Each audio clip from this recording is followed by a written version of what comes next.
क्या देश में आरक्षण खत्म करने की शुरुआत हो गई है? क्या देश को अब आरक्षण की जरूरत नहीं है? और क्या एससी एसटी को क्रीमी और नॉन क्रीमी लेयर में बांटने की आवश्यकता है? क्या एससी एसटी आरक्षण का लाभ आईएएस आईपीएस अधिकारियों के बच्चों को नहीं देना चाहिए? और क्या आरक्षण का लाभ पहले उठा चुके लोगों को आरक्षण के दायरे से बाहर कर देना चाहिए? और क्या राजनीतिक लाभ के लिए कोई राजनीतिक पार्टी किसी एक जाति का उपवर्गीकरण कर उन्हें विशेष आरक्षण का लाभ दे सकती है? इसे तय करने की जिम्मेवारी किसकी होगी? क्या कोर्ट तय करेगा किसे आरक्षण से बाहर करना है या किसे आरक्षण का लाभ देना है, या कार्यपालिका और विधायिका तय करेगी किन्हें आरक्षण में रखना है और किन्हें नहीं? और सबसे बड़ा सवाल कि आज हम एससी एसटी आरक्षण पर बात क्यों कर रहे हैं। शुरुआत इसी सवाल के जवाब से करते हैं कि आखिर हम एससी एसटी आरक्षण पर आज बात क्यों कर रहे हैं। दरअसल बीते कल यानी 9 जनवरी को इससे जुड़े एक मामले पर सुप्रीम कोर्ट में सुनवाई थी, लेकिन यह मामला जैसे ही बेंच के पास यानी जजों के पास पहुंचा तो उन्होंने इस मामले में सुनवाई से इनकार कर दिया। सुप्रीम कोर्ट ने कहा कि किसे आरक्षण के दायरे में रखना है या किसे नहीं रखना है, यह हमारा नहीं बल्कि कार्यपालिका और विधायिका का मामला है।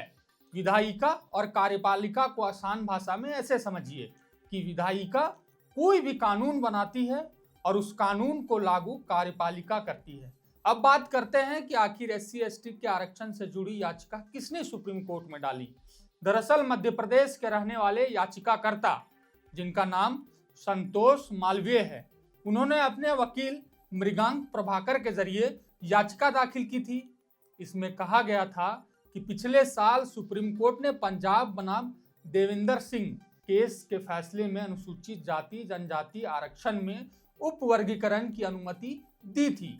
कोर्ट ने कहा था कि इन वर्गों में जो जातियां ज्यादा पिछड़ी रह गई हैं उन तक आरक्षण का लाभ पहुंचाने के लिए उपवर्गीकरण जरूरी है।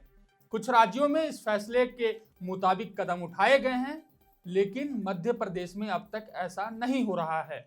ऐसे में याचिकाकर्ता की तरफ से मांग की गई थी कि सुप्रीम कोर्ट मध्य प्रदेश सरकार को अनुसूचित जाति जनजाति में से क्रीमी लेयर की पहचान करने और उसे सरकारी नौकरी और उच्च शिक्षा में आरक्षण न देने की नीति बनाने को कहे। जब तक राज्य सरकार ऐसी नीति नहीं बना लेती है तब तक राज्य में कम से कम आईएएस आईपीएस के बच्चों को आरक्षण ना दिया जाए। यह मामला जैसे ही बेंच के पास पहुंचा, उन्होंने मामले को सुनने से इनकार कर दिया। कोर्ट ने कहा है कि आरक्षण को लेकर नीति बनाना सरकार का काम है, कोर्ट इसे तय नहीं करेगा। यह फैसला जस्टिस बीआर गवई और ऑगस्टिन जॉर्ज मसीह की बेंच ने सुनाई। बेंच के अध्यक्ष जस्टिस गवई ने याचिकाकर्ता के वकील से कहा, पिछले साल 7 जजों की बेंच ने यही फैसला दिया था कि एससी एसटी आरक्षण में उपवर्गीकरण किया जा सकता है, लेकिन हमने इसे अनिवार्य नहीं किया था। इस बारे में फैसला सरकारों पर छोड़ा गया था। जस्टिस गवई ने कहा कि किसे आरक्षण देना है या किसे इससे बाहर करना है, यह एक नीतिगत विषय है। इसका फैसला सरकार और विधायिका को ही लेना चाहिए। कार्यपालिका और विधायिका तय करेगी कि जिन लोगों ने कोटा का लाभ उठाया है और जो दूसरों के साथ प्रतिस्पर्धा करने की स्थिति में हैं, उन्हें आरक्षण से बाहर रखा जाए या नहीं। जस्टिस गवई ने कहा कि हमने अपना विचार दिया है कि पिछले 75 सालों को ध्यान में रखते हुए ऐसे लोग जिन्होंने पहले ही लाभ उठाया है और जो दूसरों के साथ प्रतिस्पर्धा यानी कंपटीशन करने की स्थिति में हैं, उन्हें आरक्षण से बाहर रखा जाना चाहिए। लेकिन यह कार्यपालिका और विधायिका द्वारा लिया जाने वाला निर्णय है। दरअसल पिछले साल अगस्त महीने में संविधान पीठ ने जो फैसला सुनाया था उसमें कहा गया था कि राज्यों को अनुसूचित जातियों एससी के भीतर उपवर्गीकरण करने का संवैधानिक अधिकार है, जिससे कि उन जातियों के उत्थान के लिए आरक्षण दिया जा सके जो सामाजिक और शैक्षणिक रूप से अधिक पिछड़े हैं। वहीं संविधान पीठ का हिस्सा रहे और अलग से फैसला लिखने वाले जस्टिस गवई ने कहा था कि राज्यों को अनुसूचित जातियों और जनजातियों में भी क्रीमी लेयर की पहचान करने के लिए नीति बनानी चाहिए और उन्हें आरक्षण का लाभ देने से मना करना चाहिए। बेंच ने यह भी कहा था कि कानून निर्माता वहां यानी सदन में है, वे ही कानून बना सकते हैं। दरअसल पिछले साल 1 अगस्त को सुप्रीम कोर्ट ने अपने फैसले में स्पष्ट किया था, राज्य पिछड़ेपन और सरकारी नौकरियों में प्रतिनिधित्व के आंकड़े के आधार पर उपवर्गीकरण कर सकते हैं, ना कि अपनी सोच और राजनीतिक विचारधारा के आधार पर।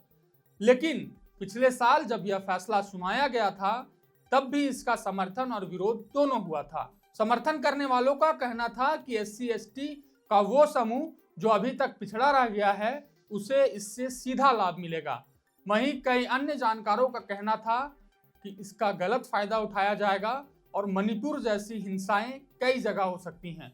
अरविंद कुमार, जो पॉलिटिकल साइंटिस्ट हैं और यूनिवर्सिटी ऑफ लंदन में असिस्टेंट प्रोफेसर हैं, उन्होंने फैसले का विरोध किया था। वो कहते हैं सरकारें अपने समर्थकों और विरोधियों के हिसाब से जाति को चुन सकती है, इससे द्वेष बढ़ सकता है, जैसा हमने मणिपुर में देखा। इसके अलावा आंकड़े इकट्ठा करने में समय लग सकता है। खैर, सुप्रीम कोर्ट ने पिछले साल ही कह दिया था कि सरकार तय कर सकती है कि उसे SC/ST में वर्गीकरण करने का अधिकार है, लेकिन किसी राजनीतिक फायदे के बिना। बहरहाल, आपको क्या लगता है कि SC/ST में वर्गीकरण होना चाहिए, या अगर इसका वर्गीकरण होगा तो सरकारें अपने राजनीतिक फायदे के हिसाब से क्रीमी लेयर का चयन कर सकती हैं और इससे अलग अलग क्षेत्रों में हिंसा बढ़ सकती हैं? अपना सुझाव हमें कमेंट बॉक्स में दें। फिलहाल के लिए शुक्रिया, धन्यवाद।